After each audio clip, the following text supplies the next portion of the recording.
जो जग जंगम तीरथ राजो। गोस्वामी जी महाराज लिखते हैं कि संत जो होते हैं वे आनंद और कल्याण के मूल होते हैं और ये संसार में वे चलता फिरता तीर्थराज प्रयाग हैं। ऐसे तो प्रयाग की बहुत सी महिमाएं बात हम लोग श्रवण की हैं, लेकिन संतों को चलता फिरता तीर्थराज प्रयाग बताया। तीर्थों में सबसे श्रेष्ठ सबसे बड़ा तीर्थराज प्रयाग, चूँकि वहाँ गंगा जमुना और सरस्वती तीनों धाराएं बह रही हैं, इसलिए उस स्थान की महिमा शास्त्रों में गाई गई है। लेकिन संत जो होते हैं, जिनके लिए संत कबीर साहब ने कहा 68 तीरथ साधु चरणन में कोटि गया यरु काशी, अर्थात संतों का चरण कितना महान है, पवित्र है कि उनके चरणों में 68,000 तीर्थ विद्यमान है और करोड़ों गया और काशी भी। हम लोग अपने जीवन में कितने तीर्थ कर सकेंगे, कितने तीर्थों में जा सकेंगे, उतना समय नहीं है। 100 वर्ष की भी आयु सबकी जो है गारंटी नहीं है, और जीवन में कितने तीर्थ करेंगे। किंतु अगर संत का दर्शन प्राप्त करते हैं तो उनके दर्शन मात्र से इतने तीर्थ का लाभ आप लेते हैं। अब विचारिए कि कितना बड़ा आपको लाभ हो रहा है संत का दर्शन से। इसलिए यहाँ इस आश्रम में, कुप्पा घाट आश्रम में आना आप लोगों का बहुत बहुत सार्थक होता है।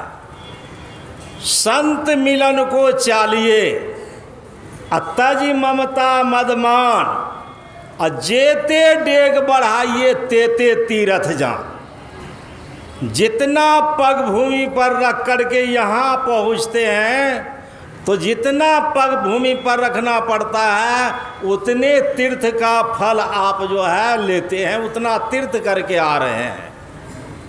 समझिए कि आप कितना लाभ ले रहे हैं। इसलिए संतों के यहाँ जो आते हैं, उनके चरणों में जो दर्शन करते चरणों का, उससे बड़ा और कहीं कोई तीर्थ नहीं।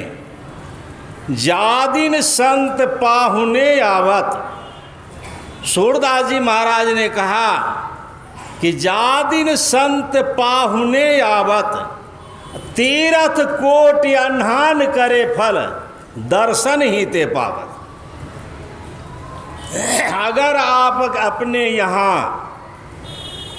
यहाँ के किसी महापुरुषों को या साधु महात्मा को बुलाते हैं अपने घर में, संत को बुलाते हैं, मैं बात कर रहा हूँ संत की, चूँकि बात वही पाठ वही हुई है। अगर आप बुलाते हैं, आपके घर अगर वे पहुँचते हैं, तो तीर्थ कोटि करोड़ों तीर्थों में जाकर जो स्नान करेंगे, तीर्थ कोटि स्नान करे फल, दर्शन ही ते पावत। उनके दर्शन मात्र, उनके दर्शन से यह लाभ लेते हैं। इसलिए कितना लाभ आप विचार सकते हैं।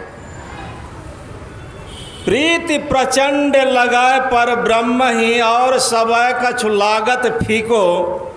शुद्ध हृदय मन होए सो निर्मल, द्वैत प्रभाव मिटाए सब जी को। ज्ञान और गोष्ठी अनंत चलाए जा सुंदर जैसे प्रवाह नदी को। ताहित जान करो निशिवासर, साधु को संग सदा यतिनी को। उनकी प्रीति प्रगाढ़ होती है। संत की प्रीति उस परमात्मा से प्रगाढ़ प्रीति होती है, प्रचंड प्रीति होती है। और सबय कछु लागत फीको, संसार उनके लिए निरस रहता है, कोई रस नहीं। शुद्ध हृदय वे इतने पवित्र हृदय के होते हैं कि उनसे विशेष पवित्र दूसरा कुछ भी नहीं, कोई भी नहीं। शुद्ध हृदय मन होय सो निर्मल, और उनका मन भी इतना निर्मल पवित्र कि उनसे विशेष कोई भी पवित्र नहीं। शुद्ध हृदय मन होय सो निर्मल, द्वैत प्रभाव मिटाए सब जी को। उनमें द्वैत भाव नहीं, परमात्मा और अपने में एकमेकता रहती है, द्वैत में नहीं रहते हैं। तो द्वैत प्रभाव मिटाए सब जी को।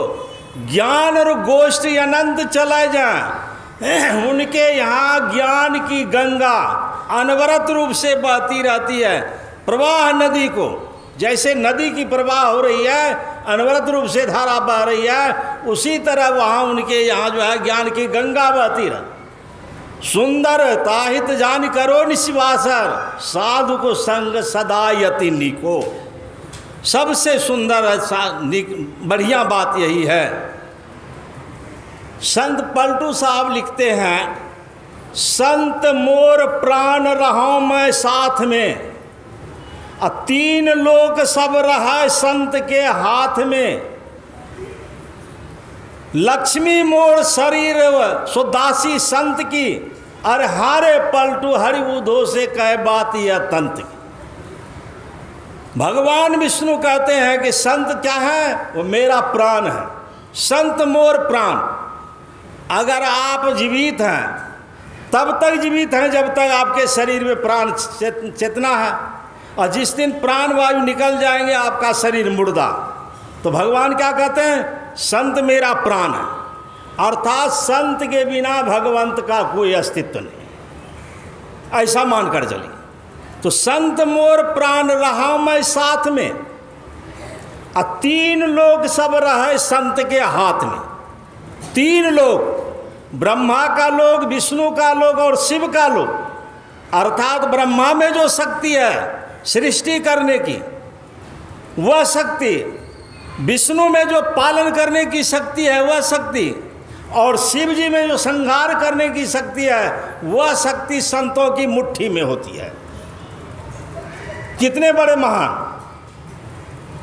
तीन लोग है संत के हाथ में। लक्ष्मी मोर शरीर, भगवान कहते हैं लक्ष्मी तो मेरी अर्धांगिनी है, पत्नी है, वे मेरी पत्नी है, लेकिन संत की वे दासी हैं। लक्ष्मी मोर शरीर सो दासी संत की, अरे हाँ पलटू हरि उधो से कहे बात ही तंत की।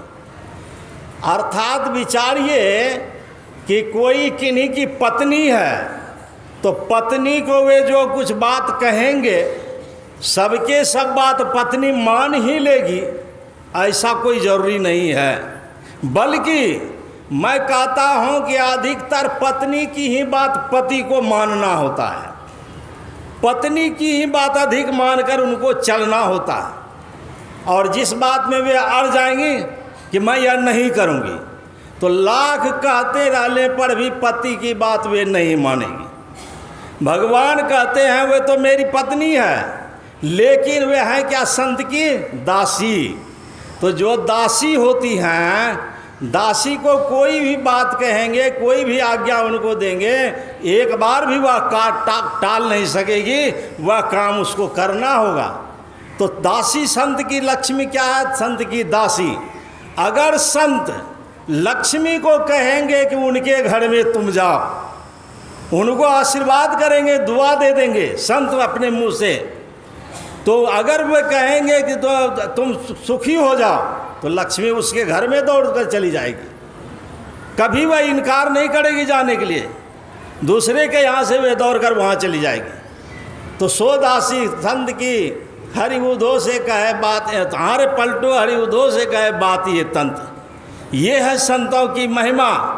इसलिए अगर कबीर साहब ने लिखा साधु मिले यह सब टले, काल जाल जम चोट, शीश नवाबत डई पर यग पापन की पोट।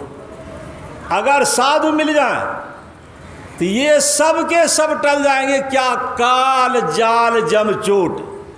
काल की गाल में आप नहीं जाएंगे, काल की दाल नहीं गलेगी, जंजाल में पुनः आप नहीं पड़ेंगे, गमनागमन के चक्र में आप नहीं गिरेंगे, और नरक में जमदूत की घनेरी लातें आपको नहीं खानी पड़ेगी।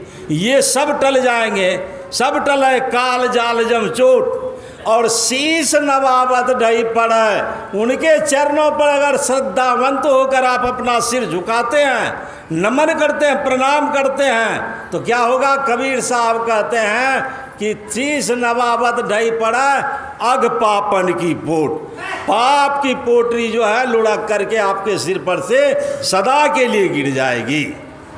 ये है संतों की महिमा।